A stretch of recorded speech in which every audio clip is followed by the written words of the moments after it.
Tonight's debaters are Mr. Michel Foucault of the Collège de France and Mr. Noam Chomsky of the Massachusetts Institute of Technology. Both philosophers have points in common and points of difference. Perhaps the best way to compare both philosophers is to look at them as mountain diggers working at the opposite sides of the same mountains with different tools without knowing even if they are working in each other's direction. All learning concerning man, ranging from history to linguistics and psychology, are faced with the question whether in the last instance we are the product of all kinds of external factors, or if in spite of our differences we have something we could call a common human nature by which we can call each other human beings. So my first question is to Mr. Chomsky, because you, Mr. Chomsky, employ often the concept of human nature, and even in this connection you are using terms like innate ideas and innate structures. Which arguments can you derive from linguistics in order to give such a central position to this notion of human nature? Well, let me begin in a slightly technical way. A person who's interested in studying language is faced with a very definite empirical problem. He's faced with an organism, a mature, let's say adult speaker, who has somehow acquired an amazing range of abilities which enable him in particular to say what he means, to understand what people say to him, to do this in a fashion that I think it's proper to call highly creative. Now, the person who's acquired this intricate and highly articulated and organized collection of abilities, the collection of abilities that we call knowing a language, that person has been exposed to a certain experience. He has been presented in the course of his lifetime with a certain amount of data, of direct experience with the language. And we can investigate the data that's available to this person. And having done so, in principle, we're faced with a very clear and a reasonably clear and well-delineated scientific problem, namely the problem of accounting for the gap between the really quite small quantity of data, small and rather degenerate quantity of data that's presented to the person, to the child, and the very highly articulated, highly systematic, profoundly organized resulting knowledge that he somehow derives from this data.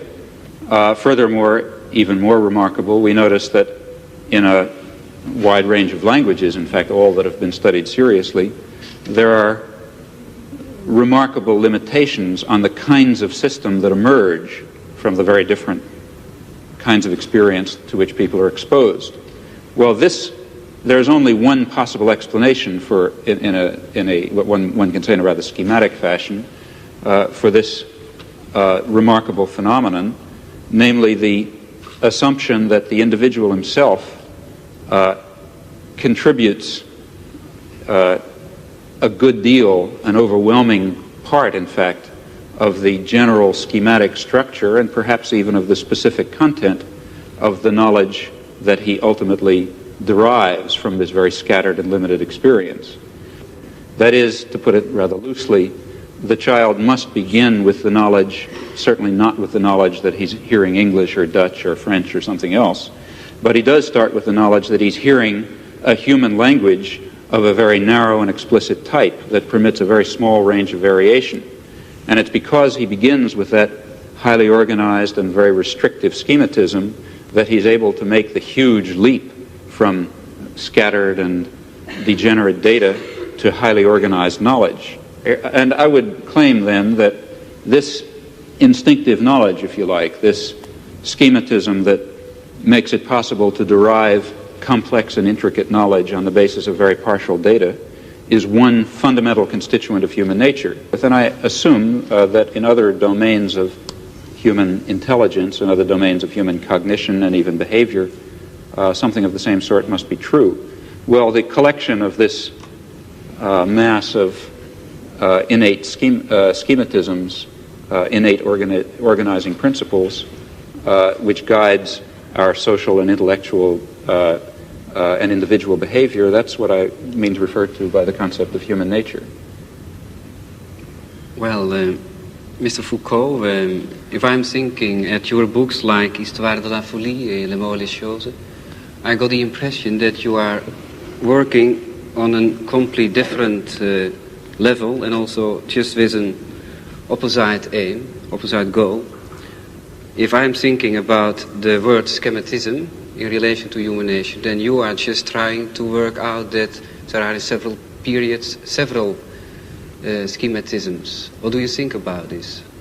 Well, if you permit, I will answer in French because my English is so bad that I would be ashamed to answer in English. Là, il est vrai que je me méfie un peu de cette notion de nature humaine.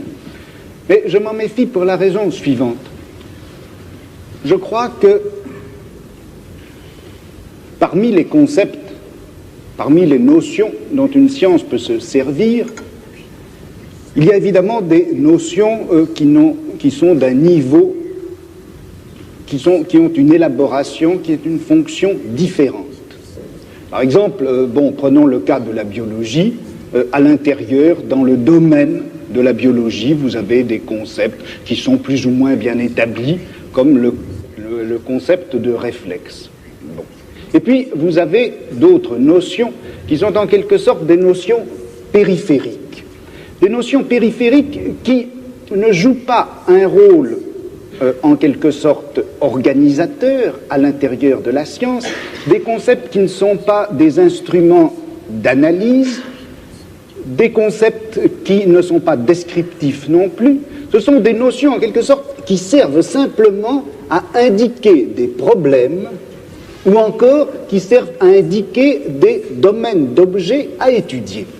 Prenez par exemple, il y a une notion comme ça qui a, je crois, été très importante dans l'histoire de la biologie. C'est tout simplement la notion de vie.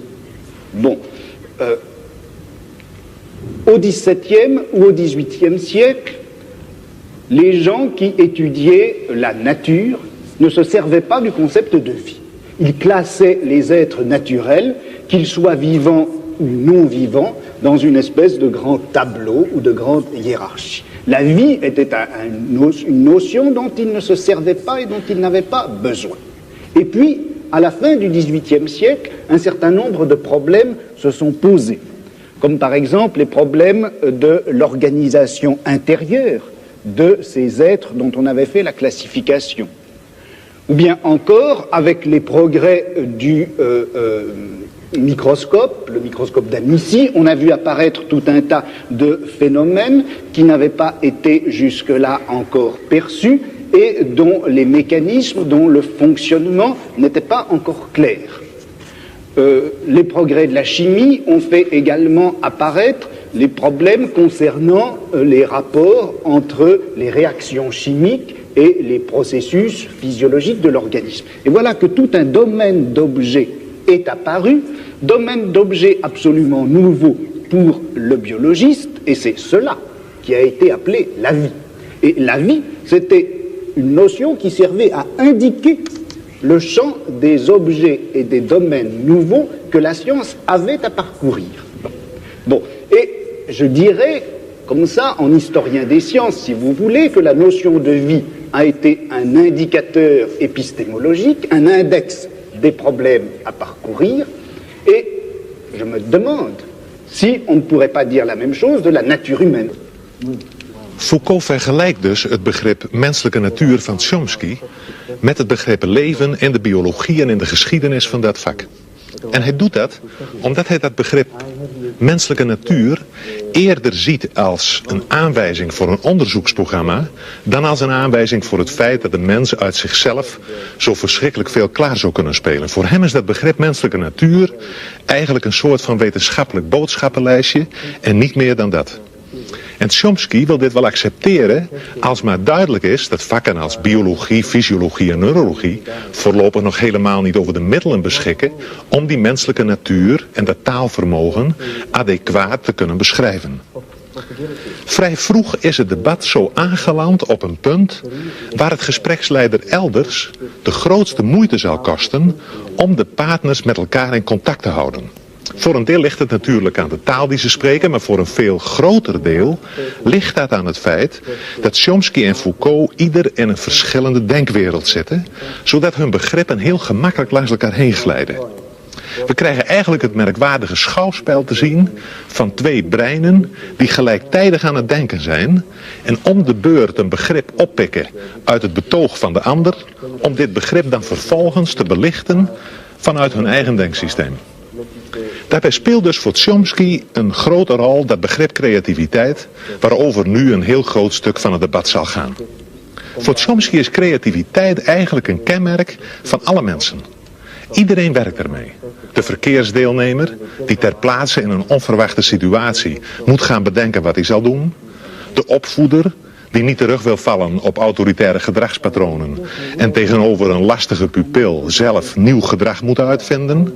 Maar vooral geldt deze creativiteit voor het kind dat een taal leert en dat daarbij merkwaardigerwijze leert om zelf nieuwe taal te produceren, te maken. Foucault staat daar tegenover. Hij vraagt voortdurend de aandacht voor het zogenoemde epistemologische veld waarbinnen de menselijke activiteit plaatsvindt. Dit epistemologische veld, oftewel episteme, wordt in het profiel omschreven als het geheel van niet bewuste regels die de algehele organisatie van onderling gescheiden velden van kennis beheersen. Foucault spreekt ook over tableau. Hij noemt het ook systeem van elementen. En in het debat valt ook het woord grille, tralie of rooster. We kunnen misschien het best spreken van een netwerk waarbinnen iedereen in een bepaalde cultuur denkt of hij wil of niet. Het zijn eigenlijk regels waaraan het denken van iedereen gehoorzaamt en met behulp waarvan iedereen zoekt naar bepaalde identiteiten, samenhangen enzovoort. En dit netwerk nu is niet de uitvinding van bepaalde individuen.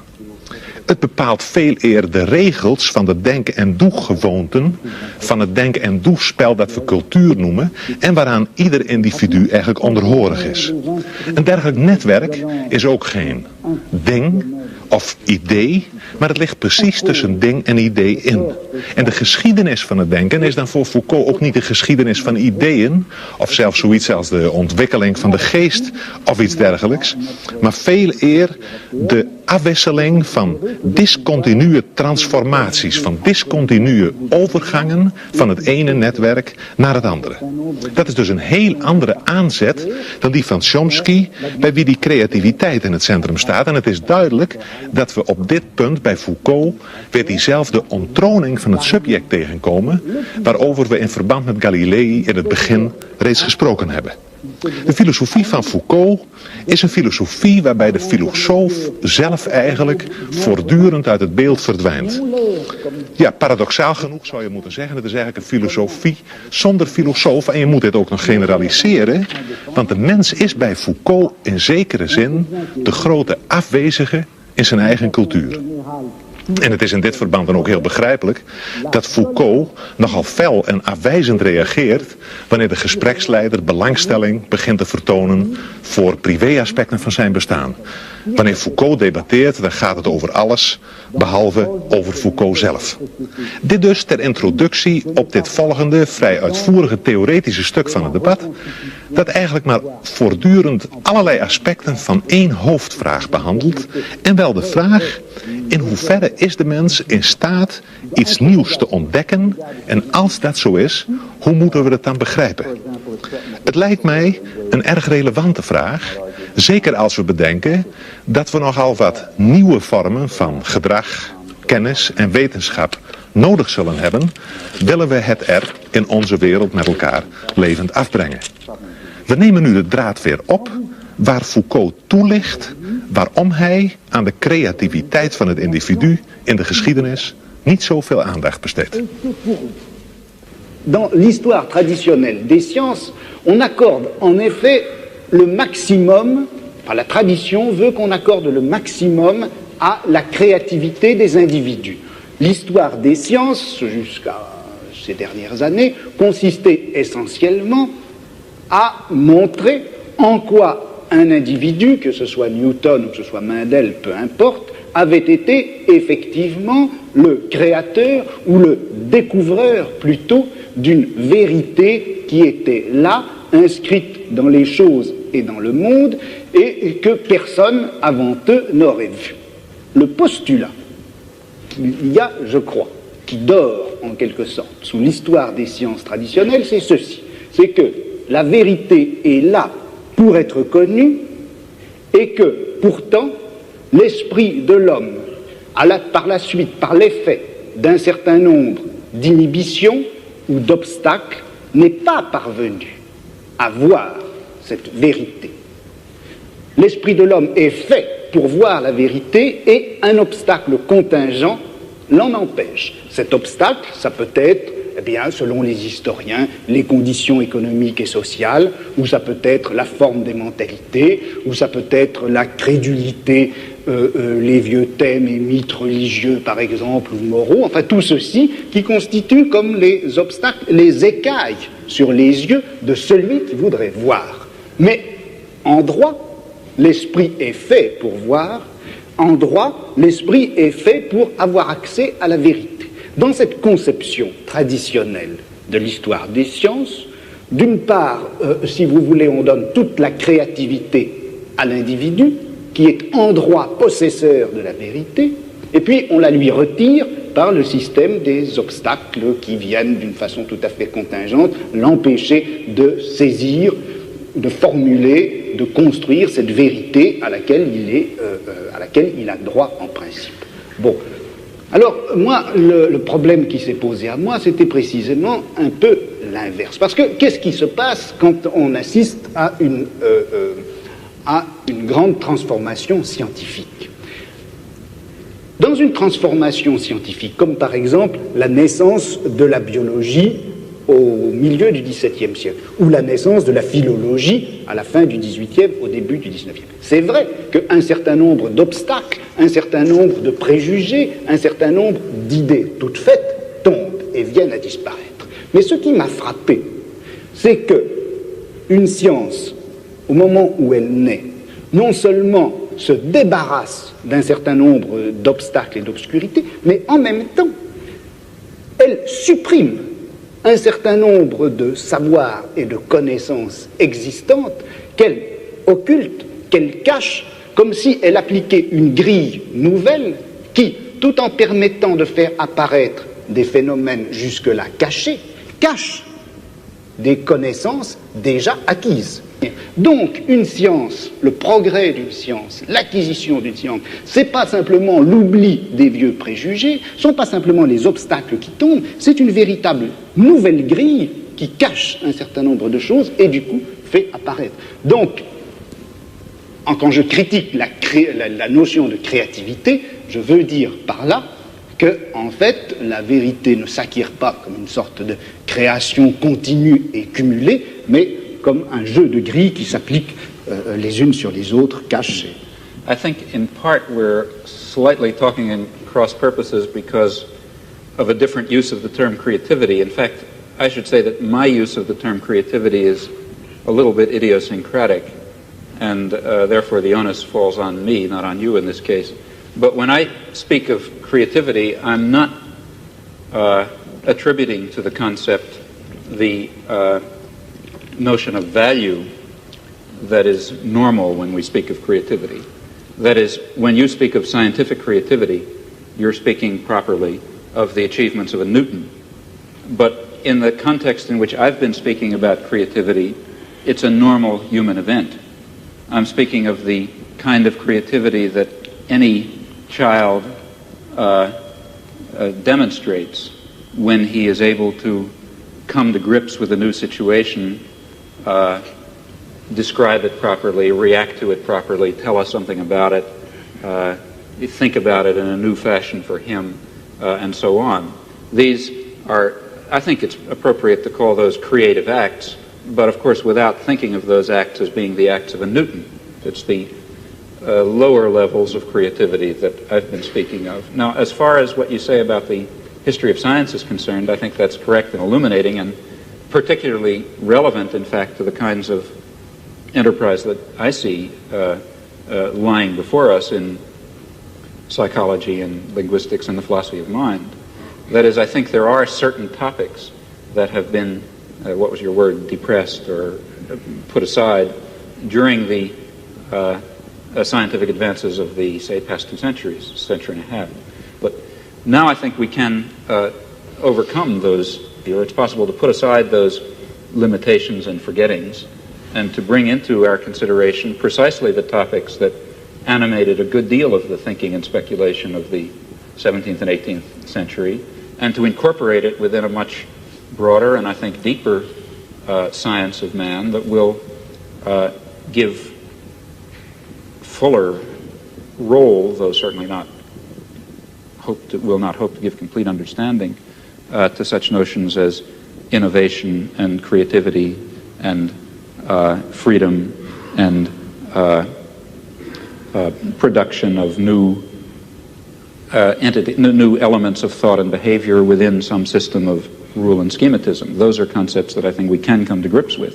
Je crois qu'entre ce qu'a dit M. Tchomsky à l'instant et puis ce que j'essaie de montrer, il y a en réalité beaucoup de ressemblances. C'est-à-dire qu'il n'y a en fait de création possible, d'innovation possible. On ne peut, dans l'ordre du langage ou dans l'ordre du savoir, produire quelque chose de nouveau qu'en mettant en jeu un certain nombre de règles qui vont définir l'acceptabilité ou la grammaticalité des énoncés, ou qui va définir, dans le cas du savoir, la scientificité des énoncés. Alors, disons en gros que les linguistes avant M. Tchomsky ont surtout insisté sur les règles de construction des énoncés et moins sur l'innovation que représente tout énoncé nouveau ou l'audition d'un énoncé nouveau. Et puis, dans l'histoire des sciences ou dans l'histoire de la pensée, on avait beaucoup plus l'habitude d'insister sur la création individuelle et on avait tenu à l'écart, on avait laissé dans l'ombre ces espèces de règles communes, générales, qui sont en œuvre obscurément à travers toute découverte scientifique, toute invention scientifique, ou même d'ailleurs toute innovation philosophique. Des règles non seulement linguistiques, mais épistémologiques, et qui caractérisent le savoir contemporain. Well, I think perhaps I can try to react to those comments within my own framework in a way which maybe will shed some light on this. How is it that we're able to construct any kind of scientific theory at all? How is it that given a small amount of data, it's possible for various scientists, for various geniuses even over a long period of time, to arrive at some kind of a theory, at least in some cases, that is more or less profound and more or less empirically adequate? This is a remarkable fact. And in fact, if it were not the case that these scientists, including the geniuses, if they didn't have built into their minds somehow, obviously unconscious, specification of what is a possible scientific theory, then this inductive leap would certainly be quite impossible. Just as if each child did not have built into his mind the concept of human language in a very natural way, in a very narrowing way, then the inductive leap from data to knowledge of a language would be impossible. So even though the process of, let's say, deriving knowledge of physics from data is far more complex, far more difficult for us, for organisms such as us, far more drawn out in time, requires intervention of genius and so on and so forth, nevertheless, in a certain sense, the achievement of discovering physical science, or biology or whatever you like, is based on something rather similar to the achievement of the normal child in discovering the structure of his language. That is, it must be achieved on the basis of an initial limitation, an initial restriction on the class of possible theories. And the fact that science converges and progresses, that itself shows us that such initial limitations and structures exist. That is, I don't think that scientific progress is simply a matter of a cumulative addition of new knowledge and absorption of new theories and so on. Rather, I think it has this sort of jagged pattern that you describe, forgetting certain problems and leaping to new theories and so on and so forth. Et transformant les mêmes connaissances. Right. But I think that the explanation for that, so I think one can perhaps hazard an explanation for that fact. And oversimplifying grossly, I really don't mean what I'm now going to say literally. It's as if, as human beings, a particular biologically given organism, we have in our heads, to start with, a certain set of possible intellectual structures, possible sciences. Okay? Now, in the lucky event that some aspect of reality happens to have the character of one of these structures in our mind, then we have a science. And it's because of this limitation, initial limitation in our minds to a certain kind of possible science, it's precisely that provides the tremendous richness and creativity of scientific knowledge. That is, if it were not, it's important to stress that, this has to do with your point about limitation and freedom. If it were not for these limitations, we would not have the creative act of going from a little bit of knowledge, a little bit of experience, to a rich and highly articulated and complicated array of knowledge. It's precisely because of that the progress of science, I think, has the erratic and jagged and transformational character that you describe. And that doesn't mean that everything is ultimately going to fall within the domain of science. Quite the contrary.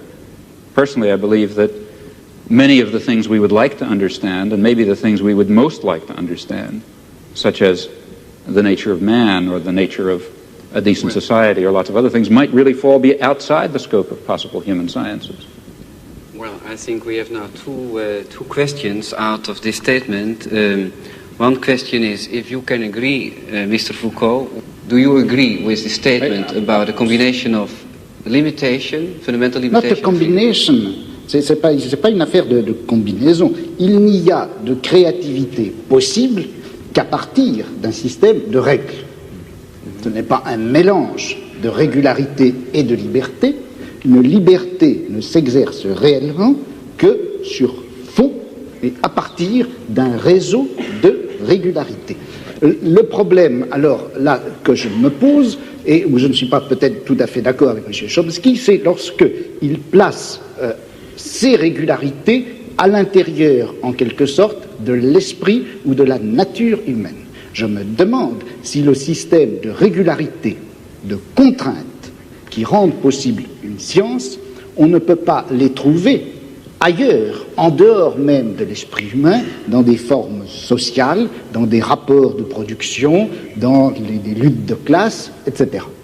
Mais quand même, qu'est-ce que la raison pour vous de parler de temps en temps de la mort de l'homme ou du fin de la période 19e, 20e siècle, n'est-ce pas? Mais ça n'a pas de rapport avec ce que nous disons, là. Ah, je ne sais pas, parce que je pense à...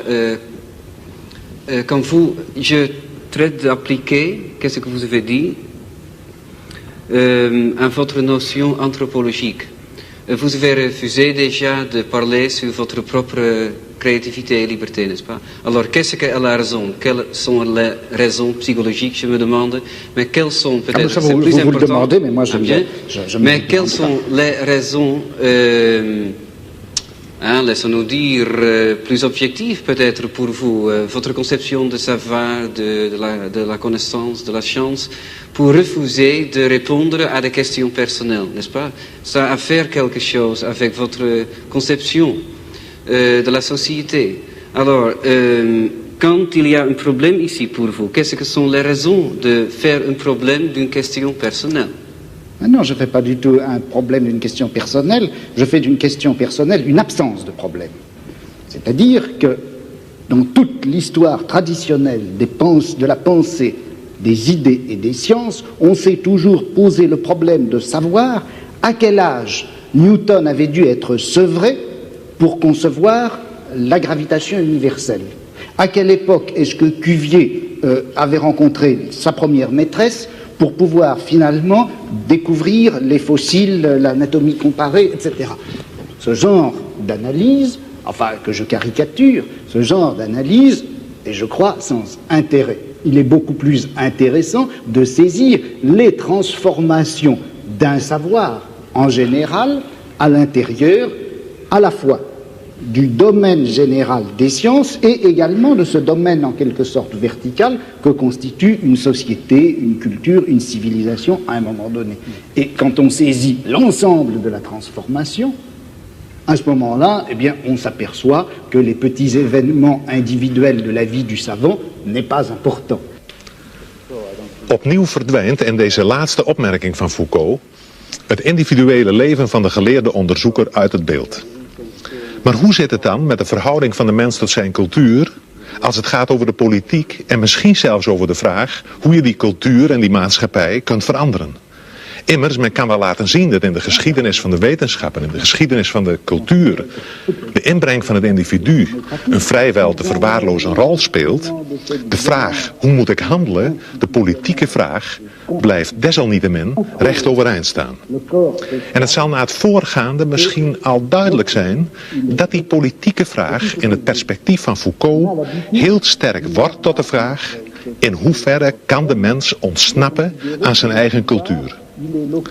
Daarbij is het wel van belang om op te merken dat Foucault zich helemaal niet wil distancieren van de politiek. Integendeel, hij zegt ergens: wat zou ik ideologisch verblind moeten zijn om me niet te interesseren voor datgene wat het meest wezenlijke is in het menselijk bestaan.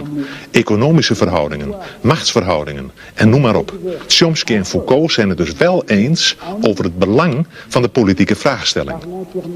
Het is misschien ook wel informatief om nog eventjes uitdrukkelijk te zeggen dat Tchomsky zijn politieke standpunt betitelt als anarcho-syndicalisme. Hij is van mening dat het noodzakelijk is de verschillende vormen van kapitalisme op te heffen en te doorbreken ten bate van de directe participatie van de arbeider in arbeidersraden enzovoort. Decentralisatie, socialisatie en participatie, het zijn sleutelwoorden in het politiek programma van Tchomsky. Tchomsky zegt weliswaar dat hij geen noodzakelijk verband ziet tussen zijn wetenschappelijke inzichten en zijn politieke, maar uit de nu volgende openingsset blijkt dat hij regelrecht vanuit zijn wetenschappelijke opvattingen afstevend op de politiek. Zijn politieke en wetenschappelijke inzichten mogen niet logisch uit elkaar voortvloeien, ze lopen wel degelijk parallel. Well, let me begin by referring to something that I've already discussed. That is, if it is correct, as I believe it is, that a fundamental element of human nature is the need for creative work, for creative inquiry, for free creation without the arbitrary limiting effects of coercive institutions, then of course it will follow that a decent society should maximize the possibilities for this fundamental human characteristic to be realized. That means trying to overcome the elements of repression and oppression and destruction and coercion that exist in any existing society, ours for example, as a historical residue. Now, a federated, decentralized system of free associations incorporating economic as well as social institutions would be what I refer to as anarcho-syndicalism, and it seems to me that it is the appropriate form of social organization for an advanced technological society in which human beings do not have to be forced into the position of tools, of cogs in a machine, in which the creative urge, that I think is intrinsic to human nature, will in fact be able to realize itself in whatever way it will. I don't know all the ways in which it will.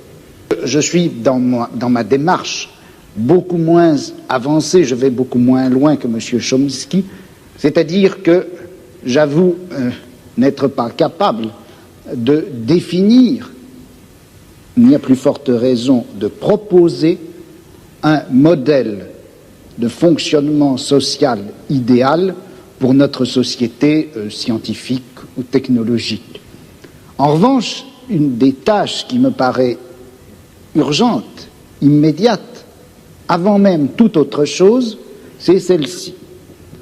On a l'habitude du moins dans notre société européenne, de considérer que le pouvoir, il est localisé entre les mains du gouvernement et il s'exerce par un certain nombre d'institutions bien particulières qui sont l'administration, en France on appelle ça préfectorale, enfin je ne sais pas comment on dit ailleurs, l'administration, la police, l'armée. On sait que toutes ces institutions-là sont faites pour transmettre les ordres, les faire appliquer et punir les gens qui n'obéissent pas. Mais je crois que le pouvoir politique, il s'exerce encore, il s'exerce en outre, de plus, par l'intermédiaire d'un certain nombre d'institutions qui ont l'air comme ça de n'avoir rien de commun avec le pouvoir politique, qui ont l'air d'en être indépendantes et qui ne le sont pas. On sait bien que l'université, d'une façon générale, tout le système scolaire, qui en apparence est fait simplement pour distribuer le savoir, on sait que cet appareil scolaire est fait pour maintenir au pouvoir une certaine classe sociale et exclure des instruments du pouvoir toute une autre classe sociale. Quelque chose comme la psychiatrie, qui en apparence aussi n'est destinée qu'au bien de l'humanité et à la connaissance des psychiatres, la psychiatrie est encore une certaine manière de faire peser un pouvoir politique sur un groupe social. La justice également. Bon, et il me semble que la tâche politique actuelle dans une société comme la nôtre, c'est de critiquer le jeu des institutions apparemment les plus neutres et les plus indépendantes, de les critiquer, de l'attaquer de telle manière que la violence politique qui s'exerçait obscurément en eux surgisse et pour qu'on puisse lutter contre elle. À vouloir tout de suite, enfin si on cherche tout de suite à donner le profil et la formule de la société future, sans avoir bien fait la critique de tous les rapports de violence politique qui s'exercent dans notre société, on risque de les laisser se reconstituer, même à travers des formes aussi nobles, apparemment aussi pures que celles du syndicalisme anarchiste. Yes, I would certainly agree with that, not only in theory but also in action. That is, there are two intellectual tasks. One, and the one which I was discussing, to try to create the vision of a future just society.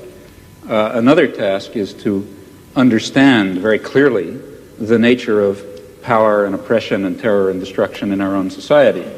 And that certainly includes the institutions you mentioned, as well as the central institutions of any industrial society, namely the economic, commercial, and financial institutions, in particular, in the coming period, the great multinational corporations, which are not very far from us physically tonight.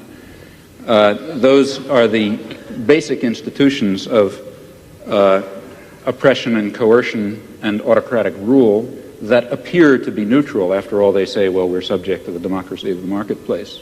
Still, I think it would be a great shame to lose or to put aside entirely the somewhat more abstract and philosophical, if you like, task of trying to draw the connections between a concept of human nature that gives full scope to freedom and dignity and creativity and other fundamental human characteristics and relates that to some notion of social structure in which those properties could be realized, in which meaningful human life could take place.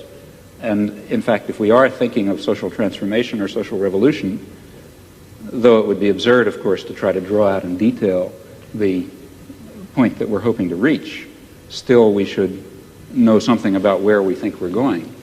And such a theory may tell it to us. Oui, mais alors là, est-ce qu'il n'y a pas un danger? Si on dit qu'il existe une certaine nature humaine, que cette nature humaine n'a pas reçu dans la société actuelle les droits et les possibilités qui lui permettraient de se réaliser. C'est bien ce que vous avez dit, je crois. Et si on admet cela, Est-ce qu'on ne risque pas de définir cette nature humaine à la fois idéale et réelle, cette nature humaine cachée et réprimée jusqu'à présent, est-ce qu'on ne risque pas de la définir dans des termes que nous empruntons à notre société, à notre civilisation, à notre culture? Je vais prendre un exemple qui est un peu caricatural, mais le marxisme d'une certaine époque, à la fin du 19e, au début du 20e siècle, le marxisme admettait en effet que dans la société capitaliste, l'homme ne recevait pas toutes ses possibilités de développement et de réalisation, que la nature humaine était effectivement aliénée dans le système capitaliste. Et le marxisme rêvait d'une nature humaine enfin libérée. Or, cette nature humaine, quel modèle utilisait-il le marxisme de cette époque-là, du 19e, du début du 20e siècle, quel modèle utilisait-il pour la concevoir, pour la rêver? C'était en réalité le modèle bourgeois. Le marxisme a considéré qu'une société heureuse, c'était une société qui faisait place, par exemple, à une sexualité de type bourgeois, à une famille de type bourgeois, à une esthétique de type bourgeois. Et c'est d'ailleurs tellement vrai que c'est comme ça que ça s'est passé en Union soviétique, où sous prétexte de réaliser une société où l'homme réaliserait enfin sa nature, on a reconstitué une espèce de société à la fois réelle et utopique qui est transposée de la société bourgeoise du XIXe siècle. De sorte que, est-ce que la notion de nature humaine, vous-même, en commençant, vous reconnaissiez, je crois qu'on ne savait pas très bien ce que c'était que cette nature humaine. Alors, est-ce qu'il ne risque pas de nous induire en erreur? Vous savez que Mao Tse-tung parlait de nature humaine bourgeoise et de nature humaine prolétarienne, et il considère que ce n'est pas la même chose. Well, you see, I think that in the intellectual domain of political action, that is, the domain of trying to construct a vision of a just and free society on the basis of some notion of human nature, in that domain we face the very same problem that we face in immediate political action. For example, to be quite concrete, a lot of my own activity really has to do with the Vietnam War, and a good deal of my own energy goes into civil disobedience. Well, civil disobedience in the United States is an action undertaken in the face of considerable uncertainties about its effects. For example, it threatens the social order in ways which, let's say, one might argue, bring on fascism. That would be very bad for America, for Vietnam, for Holland, and for everyone else. So there's a danger, that is one danger in undertaking this concrete act. On the other hand, there's a great danger in not undertaking it. Namely, if you don't undertake it, the society of Indochina will be torn to shreds by American power. And in the face of those uncertainties, one has to choose a course of action. Well, similarly, in the intellectual domain, one is faced with the uncertainties that you correctly pose. Our concept of human nature is certainly limited, partial, socially conditioned, constrained by our own character defects and the limitations of the intellectual culture in which we exist. Yet at the same time, it's of critical importance that we have some direction, that we know what impossible goals we're trying to achieve if we hope to achieve some of the possible goals. And that means that we have to be bold enough to speculate and create social theories on the basis of partial knowledge while remaining very open to the strong possibility, in fact overwhelming probability, that at least in some respects we're very far off the mark. Well, perhaps it is interesting to go on a little bit further on this problem of strategy. So, for example, in the case of Holland, we had something like a population census. You were obliged to fill in your papers and so on, you know. So this you would call, if you are not filling in your papers, civil disobedience. Right. Now, I would be a little careful about that because going back to some very important point that Mr. Foucault made, one does not necessarily allow the state to define what is legal. Now, the state has the power to enforce a certain concept of what is legal, but power doesn't imply justice or correctness even. So the state may define something as civil disobedience and may be wrong in doing so. For example, in the United States, the state defines it as civil disobedience to, let's say, derail an ammunition train that's going to Vietnam. And the state is wrong in defining that as civil disobedience because it's legal and proper and should be done. It's proper to carry out actions that will prevent the criminal acts of the state, just as it's proper to violate a traffic ordinance in order to prevent a murder. If I was standing at a street corner and the traffic light were red, let's say I was standing in my car and I drove across the traffic light to prevent somebody from, let's say, machine gunning a group of people, of course that's not violation of law. It's an appropriate and proper action. No sane judge would convict you for such an action. Similarly, a good deal of what the state authorities define as civil disobedience is not really civil disobedience. In fact, it's legal, in fact, obligatory behavior in violation of the commands of the state, which may or may not be legal commands. So one has to be rather careful about calling things illegal, I think. Oui, mais alors là, je voudrais vous poser une question. Quand aux États-Unis, lorsque vous faites une action franchement illégale, which I regard as illegal, not just the state. No, when the state's an action that the state considers as illegal. Yeah.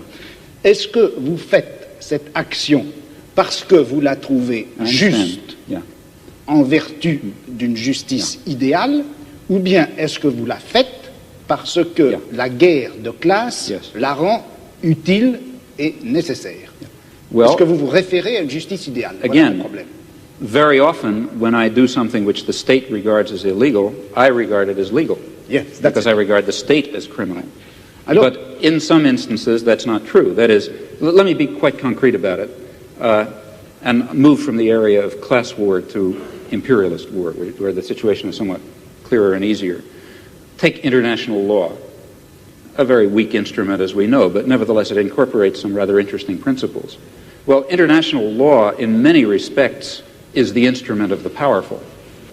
That is, international law permits much too wide a range of international forceful intervention in support of existing power structures that define themselves as states and against the interests of masses of people who happen to be organized in opposition to states. But, in fact, international law is not solely of that kind. And in fact, there are interesting elements of international law, let's say embedded in the United Nations Charter, which permit, in fact, I believe, require the citizen to act against his own state in ways that the state will falsely regard as criminal. But nevertheless, he's acting legally, because international law also happens to prohibit the threat or use of force in international affairs, except under some very narrow circumstances, of which, for example, the war in Vietnam is not one. Which means that in the particular case of, let's say, the Vietnam War, the one that interests me most, the American state is acting in a criminal capacity, and people have the right to stop criminals from murdering people. Just because the criminal happens to call your action illegal when you try to stop him, that doesn't mean it is illegal. I mean, a perfectly clear case of that is the present case of the Pentagon Papers in the United States, which I suppose you know about. Reduced to its essentials and forgetting legalisms, what is happening is that the state is trying to prosecute people for exposing its crimes. That's what it amounts to.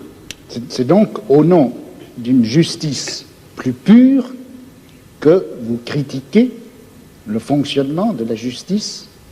Parce que c'est pour moi, si vous voulez, important de savoir ça, parce que nous avons actuellement en France un débat sur le problème de la justice et à propos de l'institution d'un tribunal populaire à propos de la justice. Vous connaissez le problème. Et un certain nombre de gens, comme Sartre par exemple, pensent que pour faire actuellement la critique du système pénal en France, ou pour faire la critique des pratiques policières, de la manière dont la police se conduit, il faut faire une sorte de tribunal qui, au nom d'une justice idéale, d'une justice supérieure, d'une justice humaine en général, condamnera la pratique des juges français ou des policiers français. Et puis, il y a un autre groupe de gens, et je me sens, je travaille avec ces gens-là, qui disent non, il ne faut pas faire cela parce que quand vous vous référez à la justice idéale que le tribunal serait censé appliquer, vous vous référez en fait à un certain nombre d'idées de justice qui ont été formées à notre époque par un certain groupe d'individus qui sont eux-mêmes, malgré tout, d'une façon directe ou indirecte, les produits de la société dans laquelle nous nous trouvons. Il faut attaquer les pratiques de la justice, il faut attaquer la police, il faut attaquer les pratiques policières, mais en termes de guerre et non pas en termes de justice. But you see, surely you believe that your role in the war is a just role, that you're fighting a just war, to bring in a concept from another domain. And that, I think, is important. If you thought that you were fighting an unjust war, you couldn't follow that line of reasoning. And I would like to slightly reformulate what you said. It doesn't seem to me that the difference is between legality and ideal justice. It's rather between legality and better justice. Now, this better system may have its defects, certainly will. But comparing the better system with the existing system and not being confused into thinking that our better system is the ideal system, we can then argue, I think, as follows, that the concept of legality and the concept of justice are not identical. They're not entirely distinct either. Insofar as legality incorporates justice in this notion, in this sense of better justice, referring to a better society, then we should follow and obey the law, and force the state to obey the law, and force the great corporations to obey the law, and force the police to obey the law, if we have the power to do so. Of course, if in those areas where the legal system happens to represent not better justice, but rather the techniques of oppression that have been codified in a particular autocratic system, well, then a reasonable human being should disregard and oppose them, at least in principle. He may not, for some reason, do it in fact. Alors, je voulais simplement répondre à votre toute première phrase quand vous avez dit mais la guerre que vous faites contre la police, si vous ne considériez pas qu'elle est juste, vous ne la feriez pas. Alors, je vous répondrai un peu en termes de Spinoza, je vous dirai, le prolétariat ne fait pas la guerre à la classe dirigeante parce qu'il considère que cette guerre est juste, le prolétariat fait la guerre à la classe dirigeante parce qu'il veut, pour la première fois dans l'histoire, prendre le pouvoir. Et c'est parce qu'il veut prendre le pouvoir qu'il considère que sa guerre est juste. Yeah, I don't agree. On fait la guerre pour gagner et pas parce qu'elle est juste. I don't personally agree with that. For example, if I could convince myself that attainment of power by the proletariat would lead to a terroristic police state in which freedom and dignity and decent human relations would be destroyed, then I wouldn't want the proletariat to take power.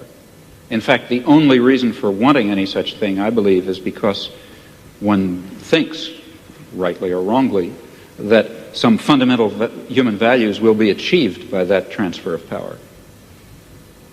Alors, je vous répondrai ceci.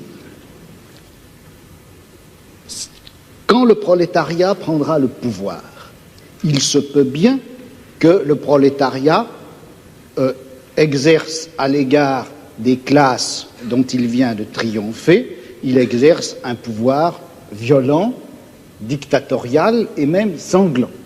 Je ne vois pas quelle objection on peut faire à cela. Maintenant, vous me direz, et si le prolétariat exerce ce pouvoir sanglant, tyrannique et injuste à l'égard de lui-même, le prolétariat? Alors je vous répondrai, ça ne peut se produire que si le prolétariat n'a pas réellement pris le pouvoir, mais c'est que une classe extérieure au prolétariat, ou un groupe de gens intérieurs au prolétariat, une bureaucratie ou les restes de la petite bourgeoisie, etc., s'est emparé du pouvoir. Well, I'm not at all satisfied with that theory of revolution for a lot of reasons, historical and other. But even if one were to accept it for the sake of argument, still that theory is maintaining that it is proper for the proletariat to take power and exercise it in a violent and bloody and unjust fashion, because it is claimed, in my opinion falsely, that will lead to a more just society in which the state will wither away, in which the proletariat will be a universal class, and so on and so forth. If it weren't for that further justification, the concept of a dictatorship of the proletariat, violent and bloody, would certainly be unjust. At least I, for example, am not a committed pacifist. That is, I would not hold that it is under all imaginable circumstances wrong to use violence, even though use of violence is in some sense unjust. I believe that one has to estimate relative injustices. But the use of violence and the creation of some degree of injustice can only itself be justified on the basis of the claim and the assessment, which always ought to be undertaken very, very seriously and with a good deal of skepticism, that this violence is being exercised because a more just result is going to be achieved. If it does not have that grounding, it really is totally immoral, in my opinion. Je ne pense pas que l'idéal de la guerre de classe, enfin le but que se propose le prolétariat en menant la guerre de classe, je ne crois pas qu'on puisse dire, enfin qu'il soit suffisant de dire que c'est une plus grande justice. Ce que le prolétariat veut faire en chassant la classe actuellement au pouvoir et en prenant pour lui le pouvoir, c'est la suppression, précisément, d'un pouvoir de classe en général. Okay. Car le prolétariat... That's the further justification. Hein? That is the further justification. Ça c'est la justification, mais pas en termes de justice, en termes de pouvoir. But it is in terms of justice. It's because the end that will be achieved, it is claimed, is a just end.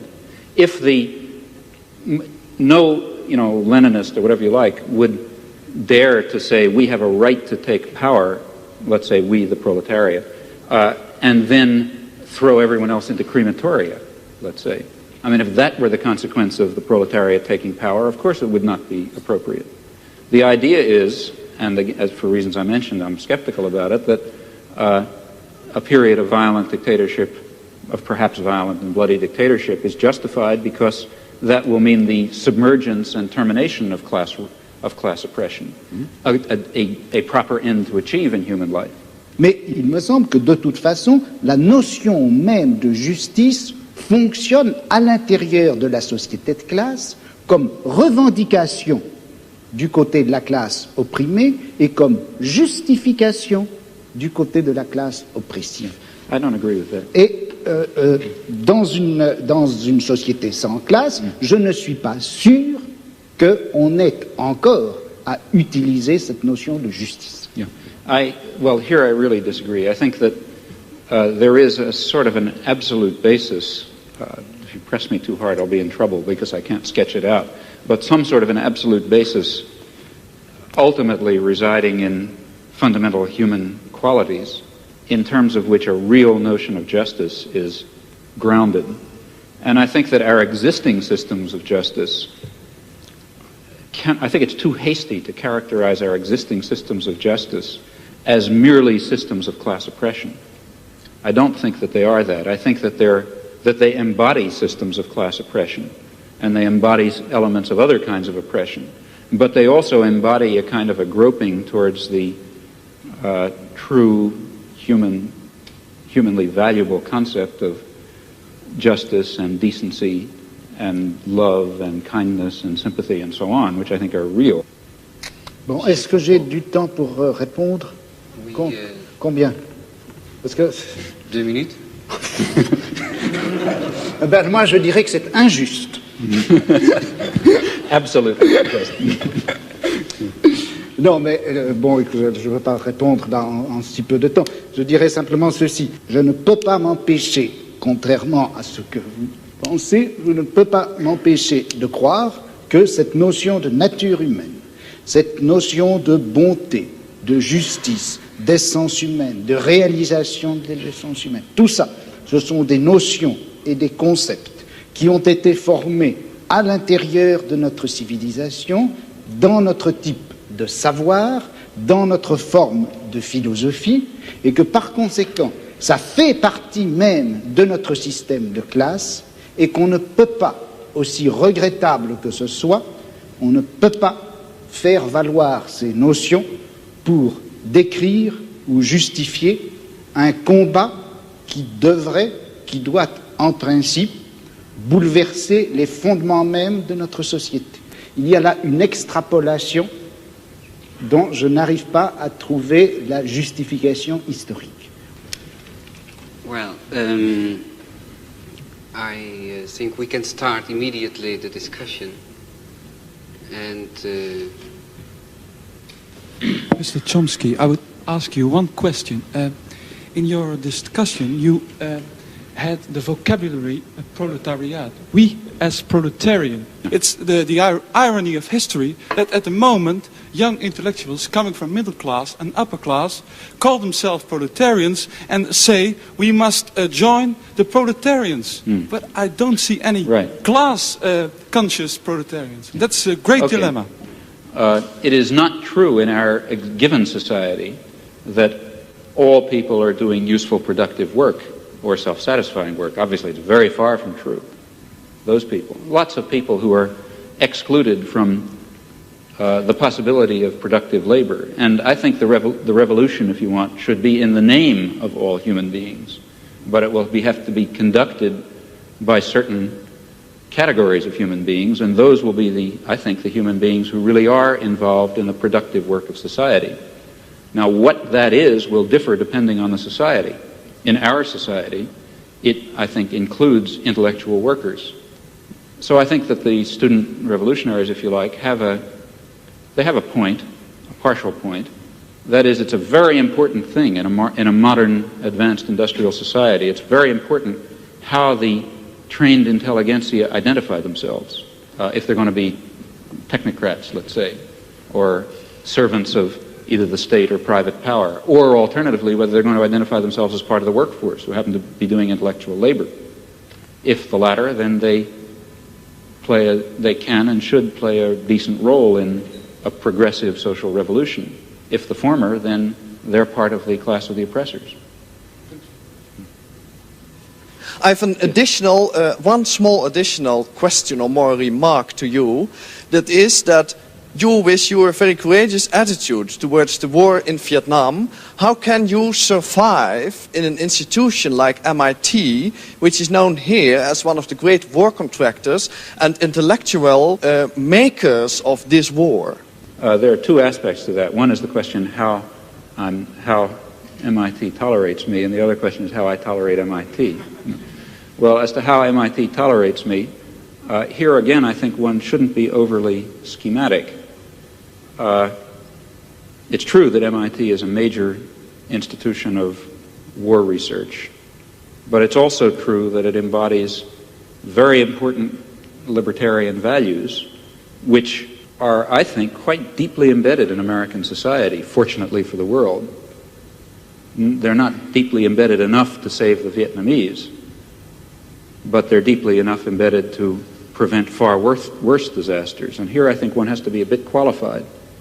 That is, there is imperial terror and aggression, there is exploitation, there is racism, lots of things like that. But there's also a real concern coexisting with it for individual rights of a sort which, for example, are embodied in the Bill of Rights, which is by no means simply an expression of class oppression.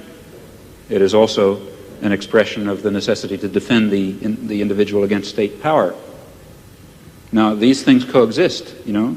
It's not that simple. It's not just all bad or all good. And it's because it's the particular balance in which they coexist that makes an institute that produces weapons of war be willing to tolerate, in fact, you know, in many ways even encouraged, to be quite honest, a person who's involved in civil disobedience against the war. Now, as to how I tolerate MIT, that raises another question. There are people who argue, and I've never understood the logic of this, that a radical ought to dissociate himself from all oppressive institutions. That is, the logic of that argument is that Karl Marx shouldn't have studied in the British Museum, which, if anything, was the symbol of, the most vicious imperialism in the world, the place where all the treasures of empire were gathered, the rape of the colonies was all poured in there, and so on and so forth. But I think Karl Marx was quite right in studying in the British Museum. He was right in using the resources and, in fact, the liberal values of the civilization that he was trying to overcome against it. And I think the same applies in this case. But aren't you afraid that your presence at MIT gives them a clean conscience? I don't see how, really. I mean, I think my presence at MIT serves marginally to, I hope a lot, I don't know how much, to increase student activism against a lot of the things that MIT stands for example. Ladies and gentlemen, I think this has to be the end of the debate. Mr. Chomsky, Mr. Foucault, I thank you very much for your far-going discussion, both the technical theoretical way as the political way. I thank you very much both at the part of the audience here and at home.